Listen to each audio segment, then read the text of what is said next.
pribado at sarili lang pera ang kanilang itinulong sa akin, baka sakaling manalo ako at manalo ako. Bakit kuya? Anong problema mo?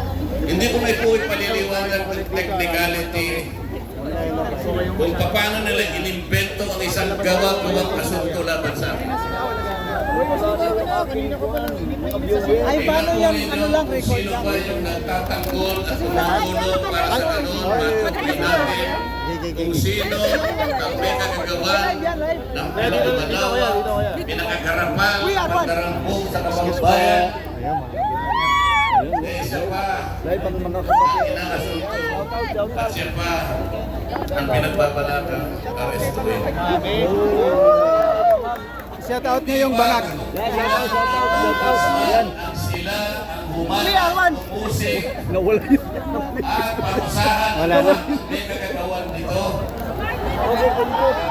Bakit ang ombudsman ang nagagalit sa akin? Hindi ba dapat tulungan pa nila ako? Sapagkat iisa ang layunin namin. Ginawa po nilang politika ang lahat ng ito. Ayan ang good, tropa niya eh. Tama. Power creeping yung Ang ombudsman mga eh. Tropa niya eh. Tropa talaga. Abogado pa yun ha. Sinagwalakan sa Kaya. akin Kaya kayo. Ate Mel. Ate Mel. Ate Mel. ay nagsasaysay ng kwarta. Pero hindi nagpapanggit ng korupsyon. Nagsasaysay ng halaga, ngunit hindi binabanggit ng ill-gotten wealth. Ipinipilit na iugnay ang public office, ngunit walang binabanggit Ay, nandoon kaya kami sa Senate noon ng public. ay sa Congress. Namigay yan si... Naglulupit ng mga chismis. Yes. Baby, baby, baby. Ngunit walang Baby dyan ka baby. naglulupit ng naratibong pampolitika, ngunit walang binabanggit na elemento o sangkap sa mga krimen na kanilang gawa. Yun po Banggitin mo yung tatlong ang elements ko. nakakapagbibigay po ng malaking kalapastanganan sa ilalim po ng mga batas na umiiral sa ating bansa. Di ba sinabi natin, bawal ang bentalo? Oh, yun. Yun. Go better eh. Idol si Amat ha. Ayun, Pindalo. don't bentalo.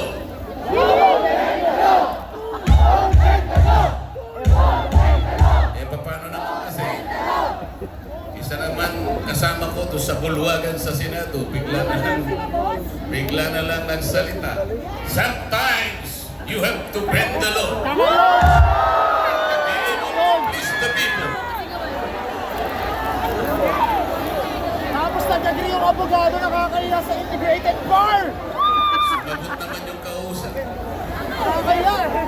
Sumagot yung kausap. Tinanong kasi siya kung tama yung sinasabi. Nakakaya ka. Yes sir. Yes, sir.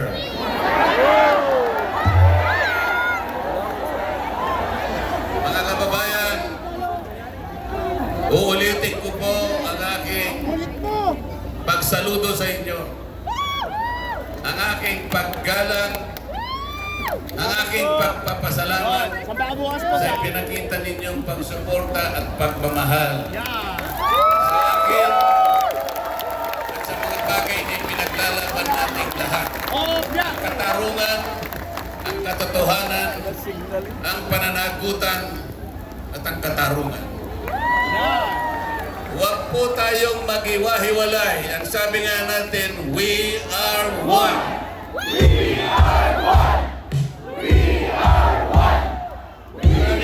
Maraming salamat po sa inyong lahat.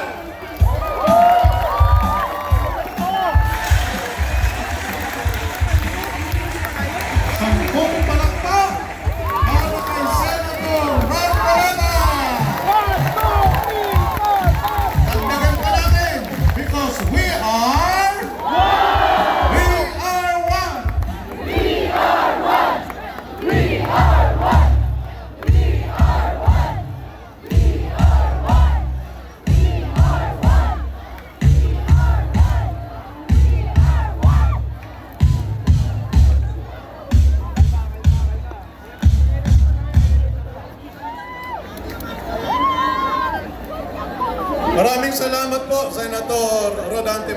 ha? Mga kababayan, abangan natin maya-maya ang mensahe ng kapatid na Arnel Tumanan. Pero bago po yun, pakinggan po muna natin ang saloobin ni Miss Cathy Binag.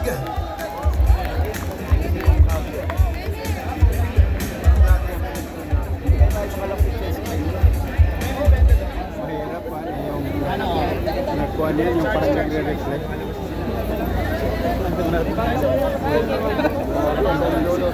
Magandang gabi! Mga kapatid! Yan, ha? Grabe kayo! Bilib na talaga ako sa inyong lahat. Ang nag-iisang INC na kapananindigan ay talaga naman yung kapatiran nyo, patinawag na kapatid, sama-sama at totoo! We are one! We are one! We are one! We are one! We are one na ayaw sa buhaya. We are one na ayaw sa magnanakaw at mga sinungaling at abuso sa posisyon na pinahiram na temporary lamang sa kanila ng mamayang Pilipino. Hindi tayo dapat matakot sa kanila. Dahil tayo ang amo nila. Ang tax ng bayan ang nagpapasweldo sa kanilang lahat. Tayo ang inaapi nila samantalang sila natutulog sa mga komportabling bahay, di aircon, kumakain ng masasarap na pagkain. Pero ang mga ordinaryong mamamayang Pilipino, minimum wage earner, hirap na hirap. Magkano isang kilo ng bigas ngayon? 50, di ba? 60. Okay. Magkano minimum wage? 500.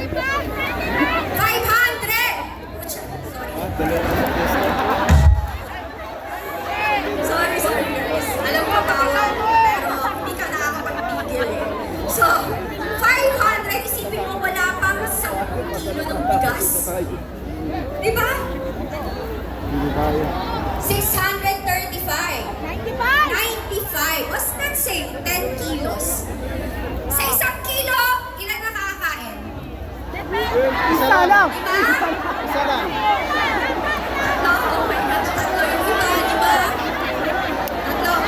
Okay, tatlo lang daw. Minimum sa Pilipino, 4 sa isang pamilya. Nanay, tatay, 2 anak. Okay. So imagine ninyo, 1 kilo, 3. Kulang, di ba? Paano pa ang tubig? Pambayad sa tubig. Pambayad sa kuryente at mahal. Ano yung pambayad sa upa? Pamasahin nyo araw-araw. Pagkain ng bawat empleyado ng mamamayang Pilipino araw-araw. Wala pa doon ang pagkain at saka pagpapaaral, baon, mabaon, and everything. Saan tayo pupulutin?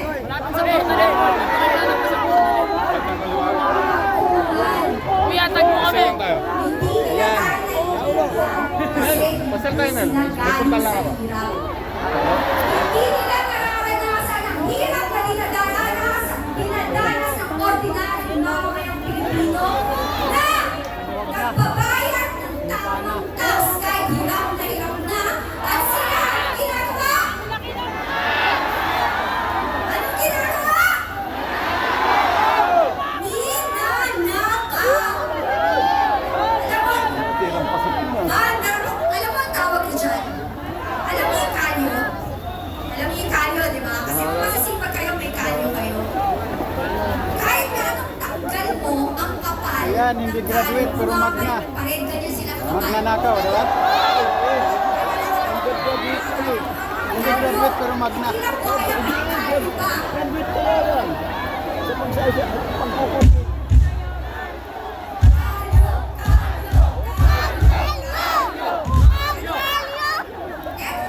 Mainstream media ngayon, ang sabi nila, yung bayaran dyan, sabi nyo, wala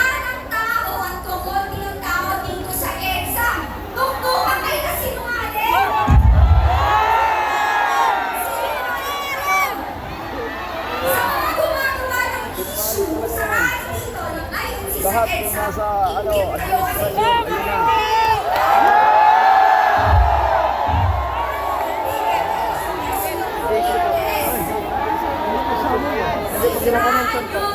ang dami ng page na nagagawa sa Facebook.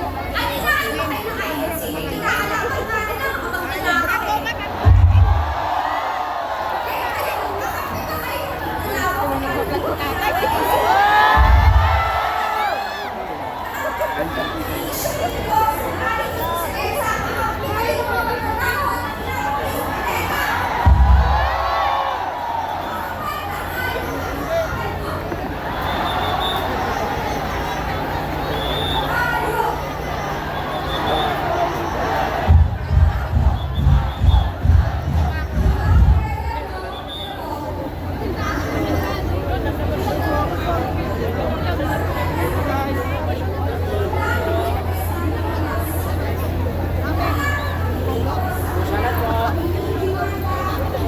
Salad ba?